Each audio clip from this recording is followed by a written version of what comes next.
بسم الله الرحمن الرحيم الحمد لله رب العالمين والصلاة والسلام على أشرف الأنبياء والمرسلين وعلى آله الطيبين الطاهرين المعصومين سيدنا إمام المنتظر الحجة الثاني عشر أرواحنا وأرواح العالمين لتراب مقدمه الفداء أما بعد فقد قال الله سبحانه تبارك وتعالى بسم الله الرحمن الرحيم وإذا سألك عبادي عني فإني قريب أجيب دعوة الداعي إذا دعان فليستجيبوا لي وليؤمنوا بي لعلهم يرشدون درود پڑھے محمد وعلى اللهم صل على محمد وآل محمد.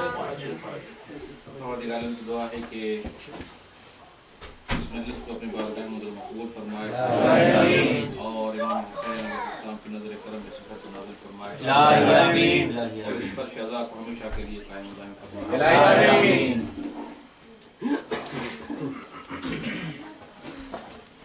دعا ہے پروردگار عالم سے کہ جو مومنین و مومنات خاص و مریض ہیں پروردگار ان سب کو شفا عطا فرمائے. اگر اس میں مریض ہے معافی جاننے والے خدا دوست احباب مریض ہیں پروردگار تمام مریضوں کو بیماری کے بلا کے سکتے میں شفا کاملہ عطا فرمائے. کیسے بات پڑھیں محمد اللهم صل على محمد وآل محمد. ارشاد ہو رہا ہے پروردگار عالم کا وَإِذَا سَأَلَكَ عِبَادِي فَإِنِّي قَرِيبٌ أُجِيبُ دَعْوَةَ الدَّاعِ إِذَا دَعَانِ فَلْيَسْتَجِيبُوا لِي وَلْيُؤْمِنُوا بِي لَعَلَّهُمْ يَرْشُدُونَ. اے میرے پیغمبر میرے بندے جب تم سے سوال کرتے ہیں میرے بارے میں تو کہو کہ میں تمہارے قریب ہوں. اجیب دعوت الداع اذا دعان جب تم مجھے پکارتے ہو میں تمہاری دعا کو سنتا ہوں. فلیستجیبوا لی میرے حکم پر لبیک کرو ولیؤمنوا بی اور میرے اوپر ایمان لے کر آؤ لعلہم یرشدون شاید تم ارشاد پاؤ. یہ ظاہر ترجمہ ہے آیت کریمہ کا کہ جو میں نے گزشتہ بھائی بھائی کے گھر میں چند رائز پیش کیے تھے آیت کے حوالے سے. عرض کیا تھا کہ یہ آیت وہ ہے کہ جو ہمارے لیے بہت ہی عظیم نوید بیان کر رہی ہے. ایک بہت بڑی خوشخبری ہے خصوصاً آج کے زمانے کے انسان کے لیے. آج کا انسان آپ بہتر جانتے ہیں کہ آج کا انسان تاریخ میں پوری تاریخ میں جتنے بھی انسان رہے ہیں آج کا انسان پریشان ترین انسان ہے. جتنی مشکلات آج کے انسان کو ہیں تاریخ میں اتنی مشکلات کسی بشر کو نہیں ہیں.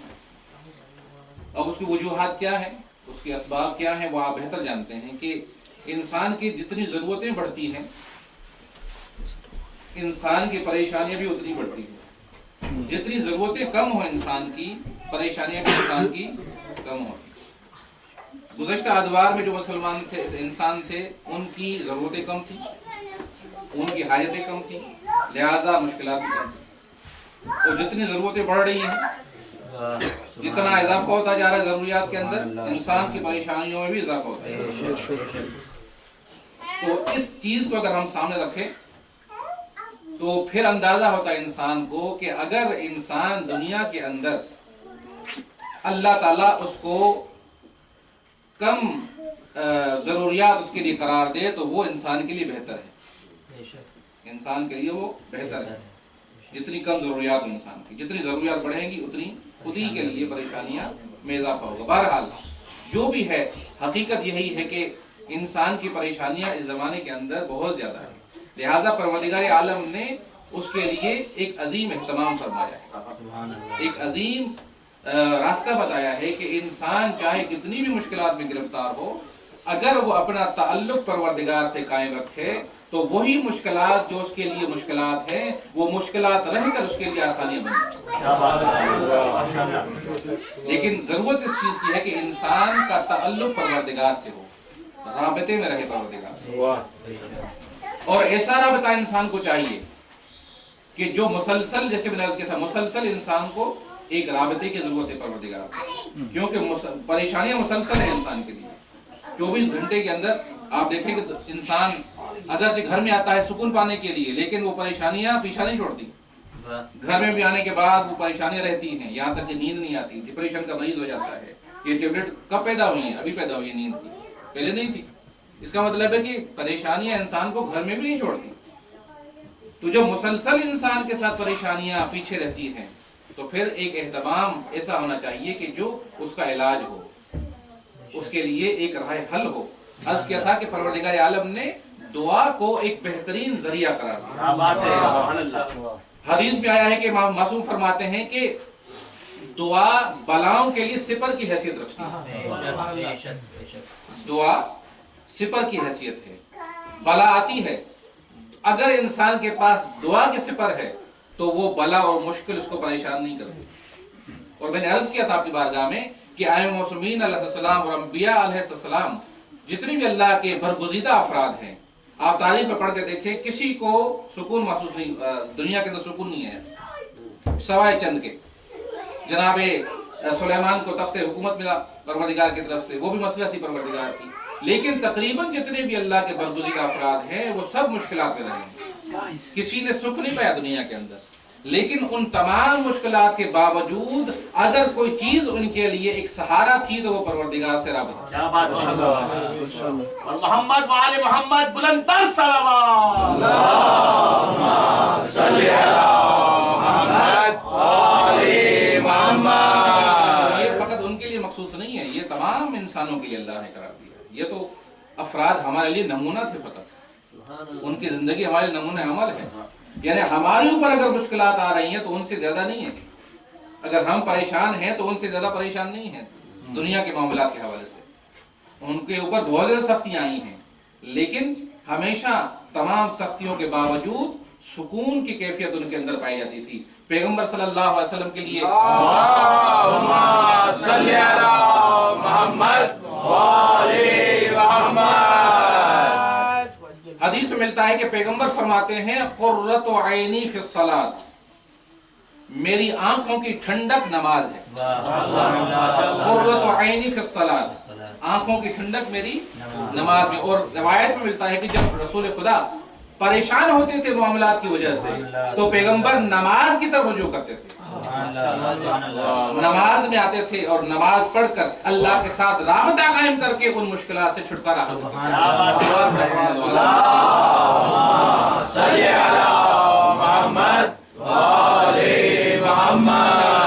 और ये दुआ एक ऐसा अमल है अजीजों, दुआ एक ऐसा अमल है कि जिसको पैगंबर सल्लल्लाहु अलैहि वसल्लम ने रूह इबादत करार दिया।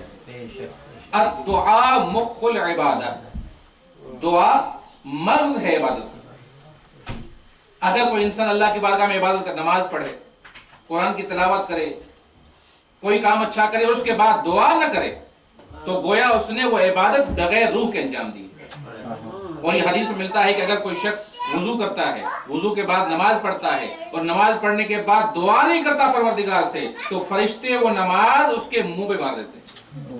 अल्लाह को नहीं चाहिए नमाज, अल्लाह को ये नमाज पसंद नहीं। क्यों? कि परवरदिगार आलम चाहता है कि इंसान मेरी बारगाह में आकर आजिज़ी का इजहार करे, अपनी कमतरी का इजहार करे, अल्लाह की बारगाह में आकर कहे कि मैं कुछ भी नहीं हूँ। लिहाजा परवरदिगार आलम अगर नमाज कबूल फरमाता है तो उसकी नमाज कबूल फरमाता है जो नमाज दुआ के साथ हो, जो अल्लाह से कोई चीज तलब की जाए, चाहे एक चीज हो, दो चीजें हो, लेकिन बहरहाल अल्लाह तलब करने को पसंद फरमाता है। सल्लल्लाहु अलैहि मोहम्मद वाले।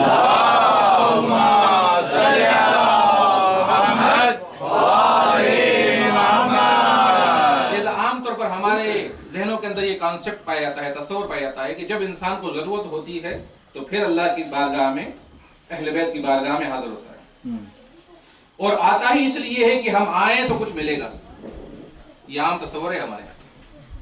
और वाकई हमारी जिंदगी में ये प्रैक्टिकली है, यानी हमारी तवज्जो अल्लाह और अहले बैत की तरफ होती ही उस वक्त है जब हम किसी प्रॉब्लम में गिरफ्तार होते हैं, जब हम किसी मुश्किल में गिरफ्तार होते हैं। अगरचे ये बिल्कुल सही है, ये एक नेचुरल चीज है, ये हमारे ईमान की तकाजा है, ये बिल्कुल दुरुस्त है कि हम मुश्किल के वक्त में, परेशानी के आलम में, जरूरत के वक्त में हमारी तवज्जो ان کی طرف ہوتی ہے، یہ بالکل صحیح ہے، لیکن حقیقت یہ ہے کہ انسان کو ہر حال میں اللہ سے رابطے میں رہنا چاہیے، ہر حال میں اہل بیت علیہ السلام سے انسان کا رابطہ ہونا چاہیے۔ میں کہتا ہوں کہ اہل بیت سے اور اللہ سے مطلبی رابطہ نہیں ہونا چاہیے، جب مطلب پڑھے تو اہل بیت سے رابطہ، اور جب مطلب نہیں ہے تو پھر نہ اللہ یاد ہے نہ اہل بیت یاد۔ توجہ نا آپ کی۔ امام جعفر صادق علیہ السلام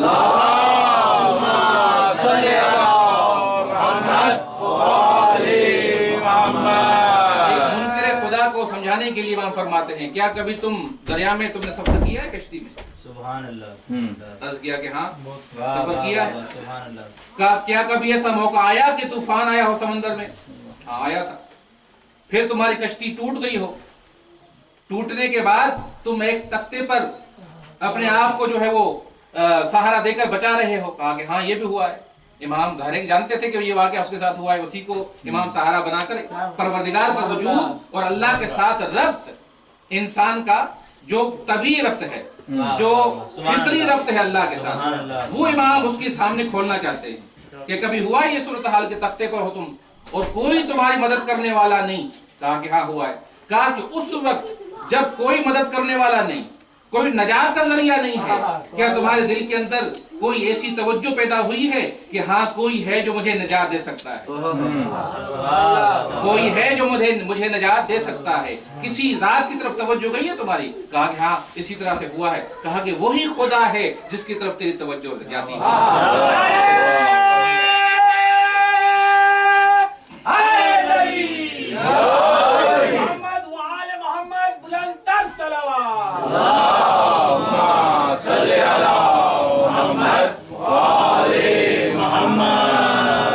اور میں نے عرض کیا کہ یہی امید انسان کی دعا کے سلسلے میں، جو امید ہوتی ہے کہ میں نے دعا کی ہے بارگاہ الہی میں، آل محمد کے سامنے میں نے اپنی حاجت کو پیش کیا، یہ جو دعا کرنے کے بعد امید پیدا ہوتی ہے، یہ امید کا پیدا ہونا انسان کے لیے بہت بڑا سہارا ہے۔ یہ فقط امید کا پیدا ہونا۔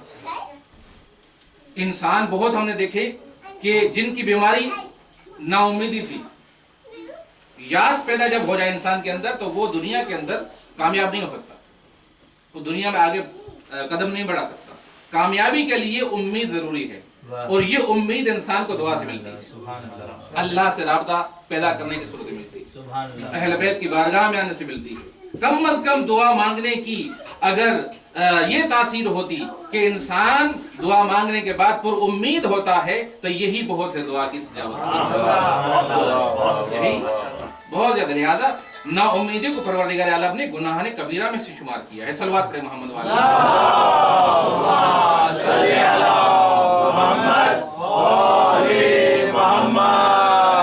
تو دعا کسی بھی صورت میں ہو، کسی بھی زبان میں ہو، کسی بھی شکل میں ہو، کسی بھی وقت ہو، کسی بھی موقع پر ہو، کوئی پابندی نہیں ہے پروردگار۔ دعا ہو، اللہ سے طلب ہو، اللہ سے رابطہ ہو، محمد والے محمد سے طلب ہو، کسی بھی زبان سے ہو، کسی بھی جملوں کے ذریعے سے ہو، کوئی فرق نہیں پڑتا۔ لیکن اللہ نے اتنی آزادی دینے کے بعد کہ تم جس زبان میں دعا مانگو، جس شکل میں دعا مانگو، جس وقت مانگو، جس ٹائم پہ مانگو، اس لیے کہ پروردگار کے یہاں دروازے بند نہیں ہوتے، یہ دنیا والوں کے دروازے ہوتے ہیں کہ جو خاص ٹائم پہ بند ہو جاتے ہیں، لیکن بارگاہ الہی کے دروازے ہمیشہ بند ہوتے ہیں۔ بلکہ یہ کہوں جس وقت دنیا والوں کے دروازے بند ہوتے ہیں اس وقت پروردگار کا لہذا کوئی پابند نہیں اللہ کی طرف سے، جب چاہو دعا مانگو۔ لیکن اس کے باوجود اللہ نے ایسے افراد کو، ایسے ذوات مقدسہ کو ہماری طرف بھیجا جنہوں نے اللہ سے گفتگو کرنے کا ہمیں سلیقہ عطا فرمایا۔ میں ظاہر ہے کہ جب انسان دنیا کے اندر ہم گفتگو کرتے ہیں، بات کرتے ہیں کسی کے ساتھ، جب ہم بچے سے بات کرتے ہیں تو بچے کی لیول پر آ کر بات کرتے ہیں، جب ایک عام انسان سے گفتگو کرتے ہیں تو اس کی لیول پہ آ کر ہم اس سے بات کرتے ہیں۔ توجہ نا آپ، اگر کسی پڑھے لکھے انسان سے گفتگو کرتے ہیں تو اس کی لیول پہ آ کر ہم گفتگو کرتے ہیں، اگر کسی بزرگ کے ساتھ گفتگو کرتے ہیں تو اس کے لحاظ سے، اس کی عظمت کے لحاظ سے، اس کے مقام کے لحاظ سے، اس کے اسٹیٹس کے لحاظ سے ہم گفتگو کرتے ہیں۔ کیوں کہ جب ہم گفتگو کرتے ہیں کسی کے ساتھ، سمجھانا ہوتا ہے، بات کرنی ہوتی ہے، پیغام پہنچانا ہوتا ہے، تو اس کی لیول پر آنا ضروری ہے۔ توجہ چاہوں گا عزیزو، परवरदिगार आलम की ज़ात अजीम ज़ात है, हमारा मुकाबला अल्लाह के साथ असलन काबिल तसव्वुर नहीं है, हम मखलूक है, अल्लाह हमारा खालिक है और हमारी हैसियत क्या है अल्लाह के मुकाबले में। फरमाया कुरान मजीद में, या अय्युहन्नास अंतुमुल फुक़राउ इलल्लाह वल्लाहु हुवल गनियुल हमीद। ए इंसानों, तुम सारे के सारे फकीर हो, तुम सारे के सारे मोहताज हो, न्याजमंद हो, अगर कोई जात गनी है तो परवरदिगार। तो हमारी तो हैसियत ये है अल्लाह की बारगाह में कि हमारा तो कुछ भी नहीं है, होते हुए भी कुछ नहीं है, होते हुए भी इंसान के पास ये न समझे इंसान के मेरे पास माल है, दौलत है, इज्जत है, सेहत है, सारी चीजें मेरे पास है। अजीजों, हकीकत हमारी ये है कि सब कुछ होने के बावजूद हमारे पास कुछ भी नहीं।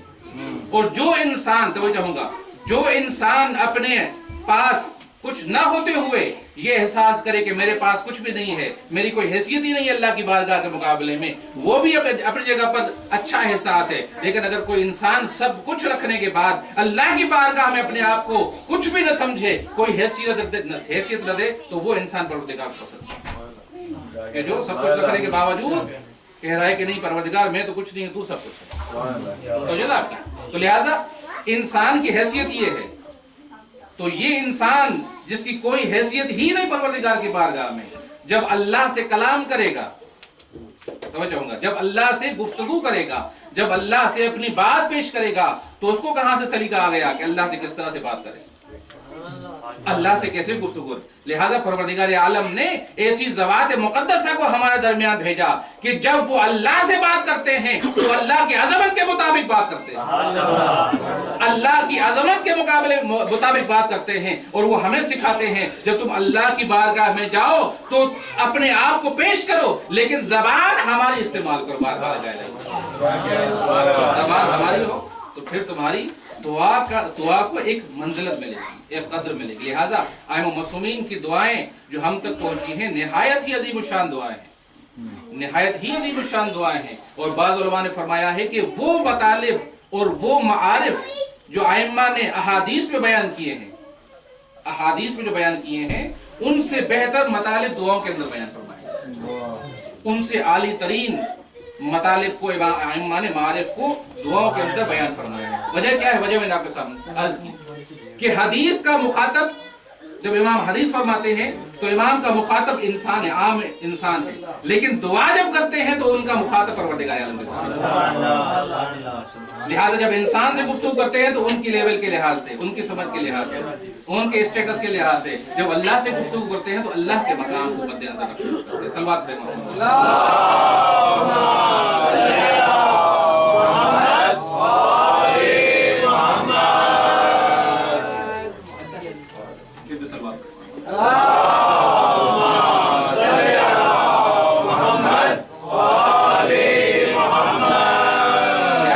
किसी ने क्या खूब जुमला अदा किया कि कुरान और दुआ क्या है। कुरान और दुआ को उन्होंने बयान किया, कहा कि कुरान वो है जो नाजिल है, कलाम नाजिल है, कुरान नाजिल है, और दुआ वो है कि जो कुरान साइद है। कुरान वो है जो अल्लाह की तरफ से नीचे उतरता है, और दुआ वो कुरान है जो नीचे से ऊपर जाता है अल्लाह की बात। और एक इंसान, एक मोमिन था, वो सफर में जा रहा था, बस में बैठा हुआ था, साथ में एक और शख्स बैठा हुआ था। उसने सहीफे सजादिया को खोला और खोलने के बाद पढ़ने लगा दुआ। मोमिन था, अहल का मानने वाला था, दुआ पढ़ रहा था। साथ में जो शख्स बैठा हुआ था वो भी अरबी जानता था। वो उसने देखा, किताब को देखा और जुमला पढ़ा। जब उसने दुआ खत्म की तो वो शख्स कहता है कि ये कैसी किताब है? उसने कहा कि ये हमारे इमाम की किताब है, इमाम की दुआएं हैं। तो वो क्योंकि अहले इल्म था, अरबी जानता था, फसाहत और बलागा से आशना था, कलाम की गहराई को जानता था, तो उसने जुमला अदा किया। उसने कहा कि ये जो कलाम है ये खालिक के कलाम से नीचे है और मखलूक के कलाम से ऊपर है। अल्लाह के कलाम से नीचे और मखलूक के कलाम से ऊपर है। यही वजह है कि परवरदिगार ने हमारे और अपने दरमियान ऐसी शख्सियतें करार दी हैं कि जो अल्लाह से कम दर्जा रखती हैं और मखलूक से ऊंचा दर्जा रखती हैं। یہ کمال ہے دعاؤں کا. اور میں نے عرض کیا جیسے کہ معارف ایسے بیان کیے ائمہ معصومین علیہ السلام نے دعاؤں کے اندر کہ جو احادیث میں نہیں بیان کی. ایک جملہ عرض کروں آپ کی بارگاہ میں، صلوات پڑھیں محمد صلی اللہ محمد وآلِ محمد. دعائے رفع آپ نے سنی ہے. دعائے رفع امام حسین کا ارشاد کیا ہوا دعا ہے، بہت عظیم الشان دعا ہے، آپ نے پڑھی ہے اور انشاءاللہ ترجمہ ہی پڑھا ہوگا. گزارش ہے آپ کی بارگاہ میں کبھی دعا کو دعا کی حیثیت سے نہ پڑھیں، بلکہ دیکھیں کہ دعا میں ہے کیا، امام نے کیا بیان کیا ہے. کبھی اگر فرصت ملے، کبھی خلوت میں اگر ایک کیفیت پیدا ہو انسان کے اندر، دعا کی کیفیت پیدا ہو، تو اس کیفیت میں اگر ترجمے کو تلاوت کرے تو پھر انسان کو اندازہ ہوگا کہ اس دعا کے اندر کیا مطالب بیان کیے، اور ایسے مطالب بیان کیے ہیں کہ جو فقط امام ہی کر سکتے ہیں، کسی کے بس کی بات نہیں ہے. اور اسی لیے علماء نے فرمایا ہے کہ احادیث کو پہچاننے کا ایک ذریعہ یہ ہے، کلام امام کو پہچاننے کا ذریعہ ایک ہے، وہ یہ کہ اگرچہ ہم سند کے ذریعے سے بھی امام کے حدیث کی تشخیص دیتے ہیں کہ واقعی امام نے یہ جملہ ارشاد فرمایا نہیں، سند حدیث کے لحاظ سے، راویوں کی تشخیص کے لحاظ سے، وہ بھی اپنی جگہ پر ایک طریقہ ہے. لیکن علماء فرماتے ہیں کہ ایک اور طریقہ بھی ہے کلام امام کو جاننے کے لیے کہ یہ امام کا کلام ہے یا نہیں، وہ یہ کہ امام کے کلام میں غور کریں. امام کا کلام خود بولے گا کہ یہ امام کا کلام ہے. اسی لیے کسی نے کیا جملہ اچھا کہا کہ کلام الامام امام الکلام، جو امام کا کلام ہوتا ہے وہ کلاموں کا امام ہوتا ہے. کیا بات ہے.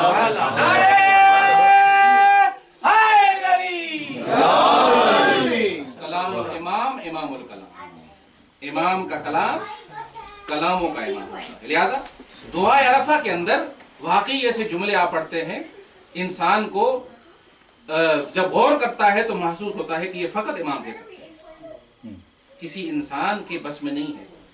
کیونکہ دنیا کا اگر علم ہو تو انسان کوشش کر کے حاصل کر سکتا ہے، لیکن یہ وہ معارف ہیں کہ جو دنیا سے ان کا تعلق نہیں ہے، ان کا دوسری دنیا سے تعلق ہے. اور دوسری دنیا کے علوم سے آشنا وہی ہوگا جو اس دنیا پر بھی محیط ہو، دنیا پر بھی محیط ہو اور اس دنیا کے اوپر بھی اس کا احاطہ ہو، علم اس کا احاطہ رکھتا ہو، تبھی جان سکتا ہے. لہذا ایک جملہ ہے مولا کا، ترجمہ عرض کر رہا ہوں. امام فرماتے ہیں اے پروردگار، جس نے تجھے پایا اس نے کیا کھویا، اور جس نے تجھے کھویا اس نے کیا پایا.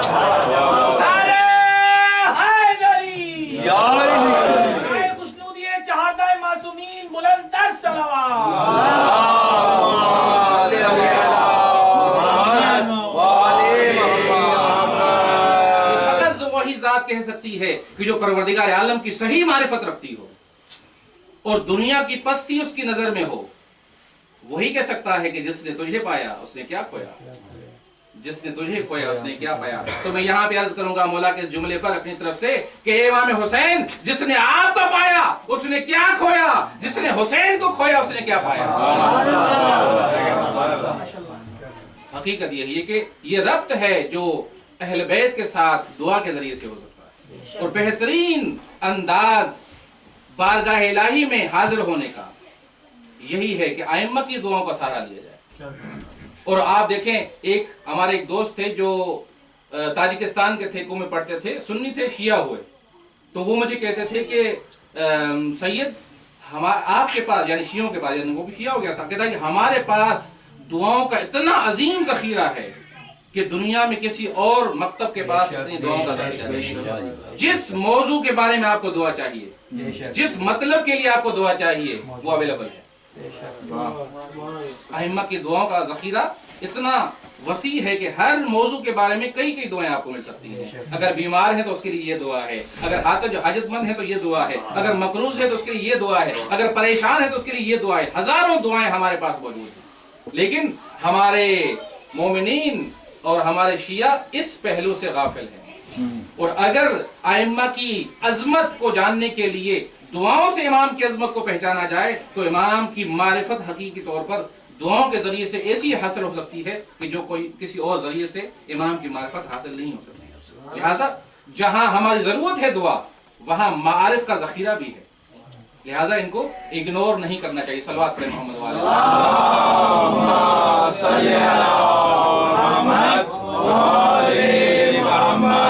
एक जुमला अर्ज कर दुआ के बारे में, उसके बाद आपकी ज़हमत तमाम चंद जुमले मसाइल के अर्ज करूंगा।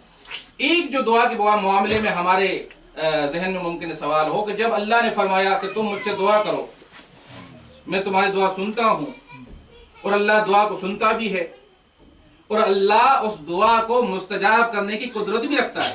समझे ना आपकी, सुनता भी है परवरदिगार और कुदरत भी रखता है। कभी तो ये होता है कि हम किसी से चीज मांगते हैं, हो सकता है हमने तो मांग तो ली लेकिन उसके हाथ में नहीं है, उसकी कुदरत में नहीं है, उसके इख्तियार में नहीं है।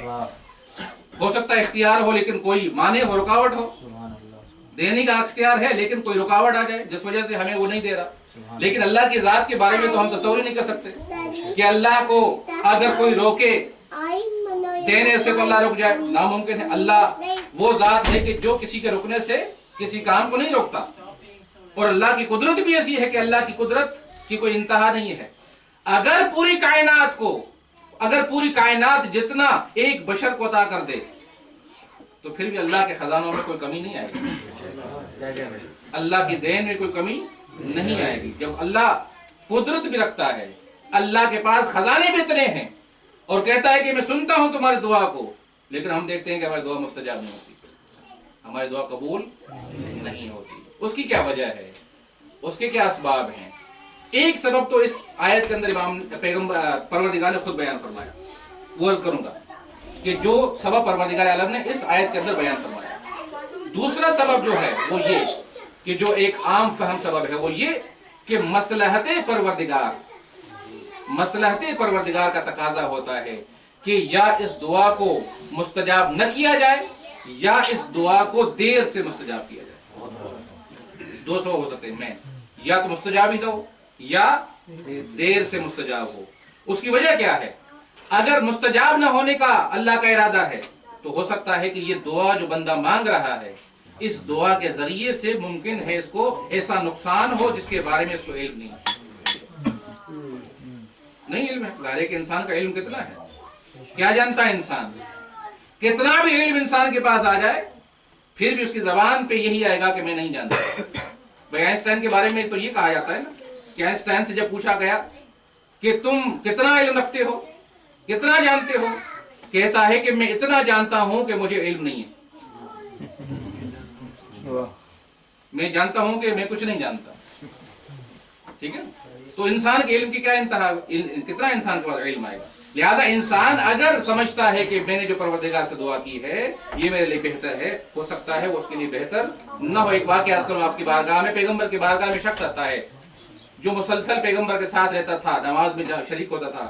अर्ज किया कि या रसूल अल्लाह, मैं फकीर हूँ, गरीब हूँ, मिस्कीन हूँ, आप दुआ फरमाए परवरदिगार मुझे माल दे, माल फरावान अता फरमाए। पैगंबर ने फरमाया कि नहीं, तू इसी हाल में ठीक है, तुम इसी हाल में बेहतर है। नहीं या रसूलल्लाह, मुश्किल से जिंदगी बसर होती है, बच्चे भूखे रहते हैं, तंगदस्ती का आलम है, दुआ फरमाए। इसरार किया, पैगंबर ने फरमाया तू ऐसे ही ठीक है। फिर तीसरी मरतबा इसरार किया, आखिर पैगंबर ने दुआ की कि परवरदिगार इसको गनी बना दे, इसकी तंगदस्ती को दूर फरमा। नतीजा क्या हुआ? क्योंकि वो जानता नहीं था कि इस दुआ का असर क्या होगा, इसका जो साइड इफेक्ट है दुआ का वो क्या होगा। दुआ करवा ली, इसरार के साथ दुआ कबूल हो गई। नतीजा यह हुआ कि परवरदिगार ने उसको बहुत ज्यादा बकरियां दे दी। उस जमाने में बकरियां, भेड़ें तो एक माल था, बहुत कसीर माल था, चंद बकरियां उसको मिल गई। नतीजा यह हुआ कि बकरियों को चराने के लिए मदीने से बाहर जाता था, और वो शख्स कि जो पंजगाना नमाज पैगंबर के पीछे पढ़ता था जमात के साथ, अब उन बकरियों की वजह से 2 टाइम की नमाज पढ़ता था पैगंबर के साथ, और 2 टाइमों की नमाज मिस हो जाती थी। ज़ाहिर बकरियां ले गया बाहर चराने के लिए, उनको भी खाना खिलाना है, मिस हो जाती थी नमाजें। वक्त आया, बकरियां बढ़ गई, माल बढ़ा, नतीजा यह हुआ कि पंजगाना नमाज उससे मिस हो गई, जुमे की नमाज में फकत शरीक होता था। और जब जुमे की नमाज में शरीक होना शुरू किया तो पैगंबर सल्लल्लाहु अलैहि वसल्लम ने पूछा कि ये शख्स कहाँ गया जो हमारे साथ हमेशा नमाज पढ़ता था। सहाबा ने अर्ज किया कि या रसूलल्लाह, समझाना चाह रहे थे पैगंबर, समझाना चाह रहे थे, पता था पैगंबर। असहाब ने अर्ज किया कि या रसूलल्लाह, वो तो बहुत मालदार हो गया, उसके पास तो अभी टाइम नहीं है, वो इतना बिजी हो गया अपनी बकरियों में, भेड़ों में کہ وہ उनको चलाता है, टाइम ही नहीं उसके बाद नमाज में आने के लिए। पहले तो पंजगा नमाज आपके साथ पढ़ता था, अभी जुमे में फकत एक दफा आता है। पैगंबर ने फरमाया कि जब वो आए तो मेरे पास ले आना। जब वो आया बारगाह रिसालत में, पैगंबर ने फरमाया कि अब कि तेरा क्या हाल है, कैसी जिंदगी गुजर रही है। अर्ज किया कि या रसूलल्लाह अब तो मुसीबत फंस गया हूँ। पहले मैं आपके साथ ही नमाज जमात में शरीक होता था, लेकिन अभी पढ़ने का टाइम ही नहीं मिलता, जुमे को फकत फुर्सत होती है नमाज पढ़ने की। उसके बाद पैगंबर ने सवाल किया कि क्या तुम इसी हाल पे रहना चाहते हो जो तुम्हारी हैसियत है अभी।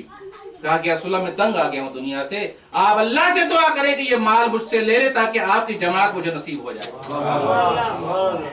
आपने देखा कि जाहिरी तौर पर उसकी दुआ अच्छी दुआ थी, लेकिन अल्लाह क्योंकि मसलह जानता था, पैगंबर मसलह जानते थे, उसकी दुआ को कबूल नहीं कर रहे थे, दुआ नहीं कर रहे थे। लेकिन इंसान को कभी नहीं पता चलता।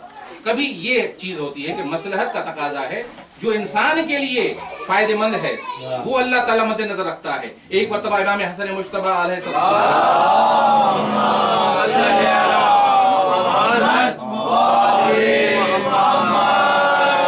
आपने इरशाद फरमाया कि हमारे चचा अबू ज़र ये फरमाते हैं कि जब अल्लाह मुझे कोई नेमत देता है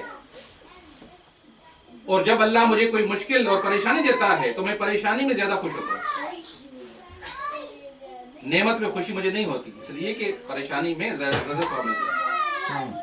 तो इमाम हसन मुश्तबा अलैहि फरमाते हैं कि अगरचे हमारे चचा अबू ज़र दुरुस्त फरमाते थे, लेकिन हम अहले बैत की ख्वाहिश ये है कि जो पसंद करे अल्लाह हमारे लिए हम उसी में करें, जो अल्लाह हमारे लिए पसंद करे हम उसी में खुश। इसलिए कि अल्लाह बंदे के लिए वही पसंद करता है जो बंदे के लिए बेहतर होता है। लिहाजा एक मसलहत ये है कि दुआ हमारी मसलहत में नहीं, इसलिए कबूल नहीं हुई, बिल्कुल ही खत्म हो गई दुआ, लेकिन उसका अजर मैंने अर्ज किया था मिलेगा इंशाअल्लाह। कभी सूरत ये होती है कि दुआ मुस्तजाब हो जाती है लेकिन देर से कबूल होती है, उसकी इजाबत देर से होती है, फौरन नहीं होती, उसमें मसलहत परवरदिगार है। और हम तारीख में ये देखते हैं कि अंबिया की दुआएं, कि अंबिया जो मुस्तजाब दावा होते हैं, जब उन्होंने दुआएं की हैं तो उनकी दुआएं भी 40 साल के बाद कबूल हुई। जनाबे याकूब की दुआ, जनाब यूसुफ की दुआ अपने बाप से मुलाकात के लिए कब कबूल हुई?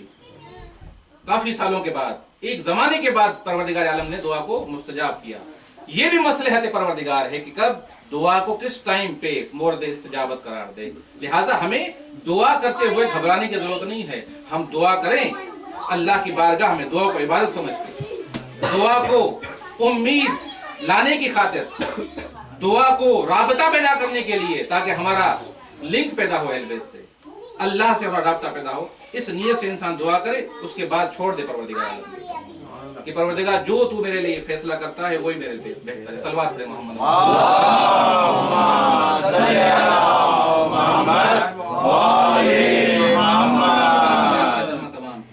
चंद जुमले जनाब अब्बास के मसाइब के हवाले से। अजीजों, आज 8 मुहर्रम को जनाब अब्बास के मसाइब और आपका अलम बरामद होता है। अजीजों, जनाब अब्बास की अजमत और जनाब अब्बास की शान अगर देखनी हो तो आप इस तरह से समझें कि करबला के अंदर इमाम हुसैन के बाद दूसरी शख्सियत हज़रत अब्बास अलैहिस्सलाम, दूसरी शख्सियत हज़रत अब्बास है। अजीजों, 9 मुहर्रम को, जो कल का दिन आने वाला है, 9 मुहर्रम को शिमर आता है और दूर से खड़े होकर खेमों की तरफ आवाज देता है, ऐन बनो उख्तना, कहाँ है हमारी बहन के बेटे, हमारे भतीजे, भांजे कहाँ हैं? इमाम हुसैन ने आवाज को सुना और इमाम हुसैन ने फरमाया कि अब्बास, शिमर तुझे बुला रहा है, जाओ। जाते क्यों नहीं? बोला मैं जाना नहीं चाहता। इमाम ने फरमाया जाओ, देखो क्या कहता है। इमाम जनाब अब्बास जाते हैं शिमर के मुकाबले में, मुखातब होकर फरमाते हैं, ए मलून क्या कहना चाहता है तू? कहता है कि मैंने इब्ने ज़ियाद से तुम्हारे और तुम्हारे भाइयों के लिए अमान मांगी है, मैं तुम्हारे लिए अमान लेकर आया हूँ, आओ हमारी तरफ आ जाओ, तुम्हें अमान मिल जाएगी। अजीजों, ये जुमला सुनना था जनाब अब्बास का, फौरन एक जुमला इरशाद फरमाया, तुझ पर भी लानत हो और इस अमान पर भी लानत हो। अरे हमको तो अमान मिले लेकिन फातिमा के बेटे को कोई अमान न हो, फातिमा के लाल को कोई अमान न हो। मैं इस अमान पर लानत भेजता हूँ। उसके बाद जनाब अब्बास चले आते हैं अपने भाई के पास और सारा वाकया बयान करते हैं। अजीजों, जनाब अब्बास वो शहीद हैं जिनको इमाम हुसैन ने आखिरी वक्त तक अपने साथ रखा। जाहिरन जो मक्तल से मालूम होता है, जनाब अब्बास आखिरी शहादत है जनाब अब्बास की। इमाम हुसैन की शहादत से पहले जनाब अब्बास आखिरी हैं। क्यों रखा जनाब अब्बास को आखिर में?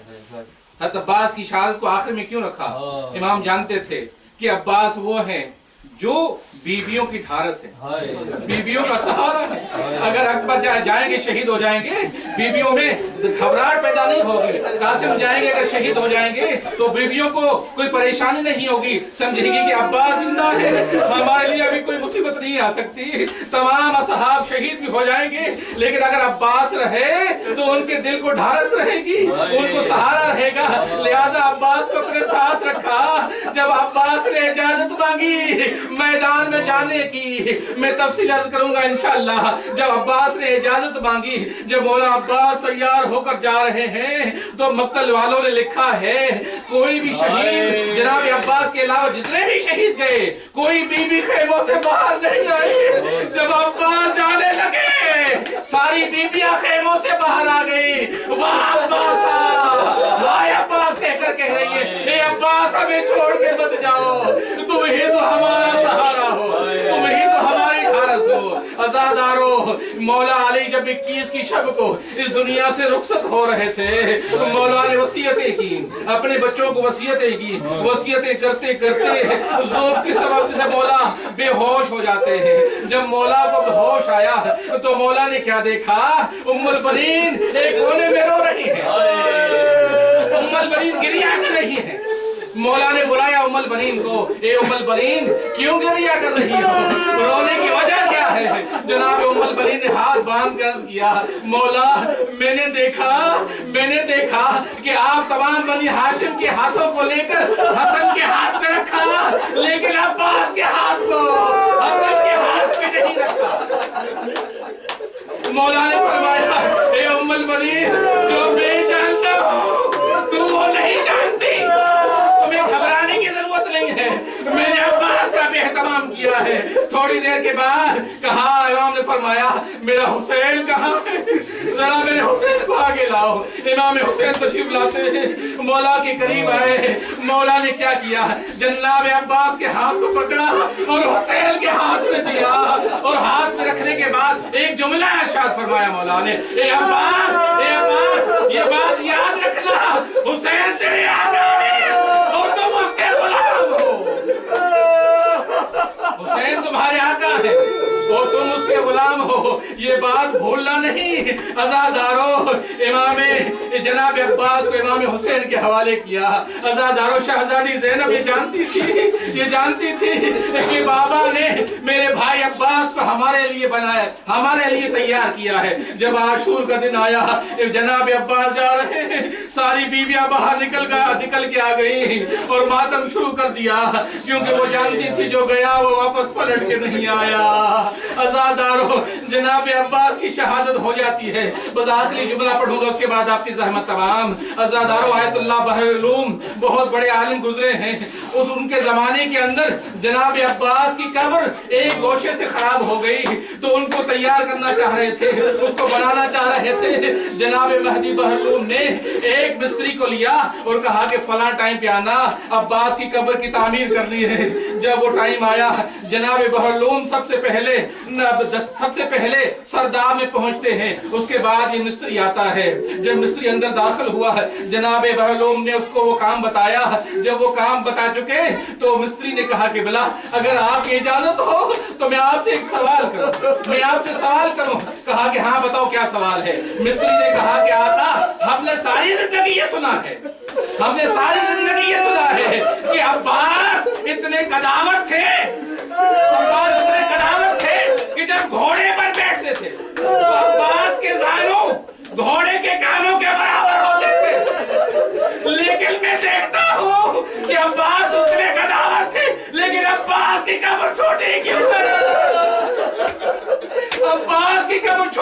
ہے، بس یہ کہنا تھا جناب بارلو نے اپنا سر دیوار میں مارا، گریا شروع کر دیا، ہاتھ جوڑ کے مستری کہتا ہے آقا کوئی غلطی ہو گئی، کوئی گستاخی ہو گئی، کوئی میں نے غلط بات کہی، کہا کہ تم نے تو بالکل صحیح کہا، لیکن تم نے مجھے عباس کی مظلومیت کو یاد دلا دیا۔ اس کے بعد فرماتے ہیں تم نے بالکل صحیح کہا، عباس کلاور شخصیت ہے، لیکن دشمن کے دل کے اندر عباس کے بارے میں کینہ اتنا زیادہ تھا، اتنے حملے کیے کہ عباس کی لاش کو ٹکڑوں ٹکڑوں میں تبدیل کر دیا۔ جناب سید سجاد ان ٹکڑوں کو جمع کر کے یہ چھوٹی سی قبر بنائی۔